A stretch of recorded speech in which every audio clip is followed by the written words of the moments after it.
Yeah, I mean, you could see it on my face. I was trying to figure out if that really happened. And I could hear it on the broadcast saying I was a little bit surprised, and a little bit of that is true.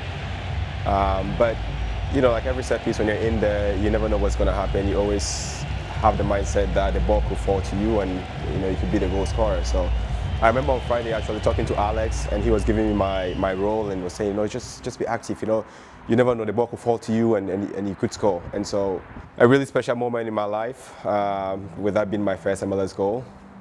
So really, grateful for the moment, and it's something that I'm always going to remember for the rest of my life.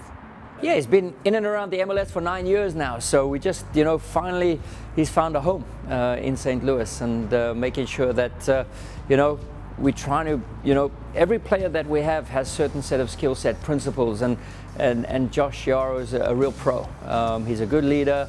He's a great guy to have around the team. He has good principles within our style of play that he gets rewarded by, and happy to see him getting rewarded and being part of the match day on the MLS. So it's pretty cool for us around the club here, because we acknowledge these small victories along the way in everyone's development pathway. So really good for him.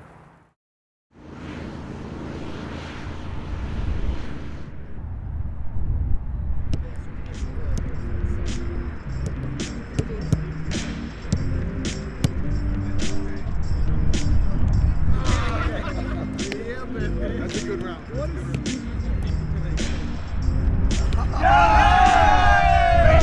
We got him!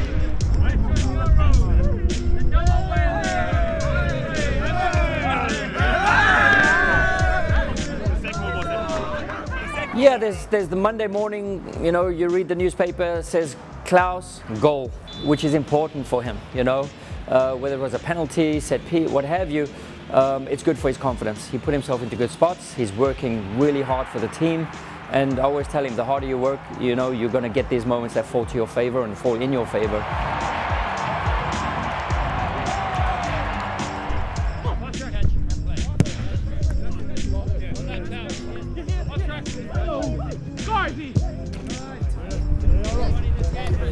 Yeah, frustrated that we go up a goal and then give it away straight away. So after a couple seconds, maybe 45 to 60 seconds, but we claw our way back against a very good DC team. I mean, they lead the league in expected goals. They lead the league in a lot of metrics that we also follow and pride ourselves by. So it was a real bumper car event, and I think it lived up to that bill and those expectations. So in hindsight, for sure we have to win our home games. To make games like the last 2 weeks valuable, you get points on the road, you claw your way, you have winning advantages, and salvage a point at what have you.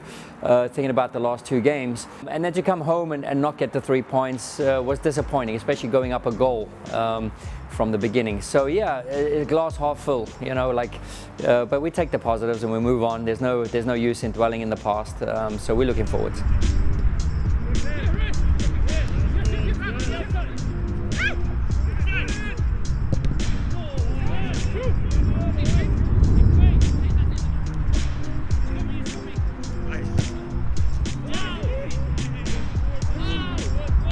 Good starts usually set trends for a season for me. That we're unbeaten, we continue to say we're competitive, we're hard to play against, and something that we stood for since day one.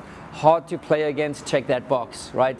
Getting points along the way, checking that box as well. Now, for sure, I think we could have had 4 more points on the board. We would have been right up there, top of the West, but it's not. We have to make do with 7 points. And there's a bunch of teams now that are in the mix. I think we've had a good start. I think we've had encouraging signs, especially through the little wave that we had. The Tim Parker injury, the Edu injury. So we've been getting guys in certain rhythms, but everyone stepped up, and that's what I'm most proud about this whole group. So yeah, I've always said it. The league is not where it was a year ago, and I'm glad to see we're still competitive and we're still getting results. We're just looking for those 3 points now.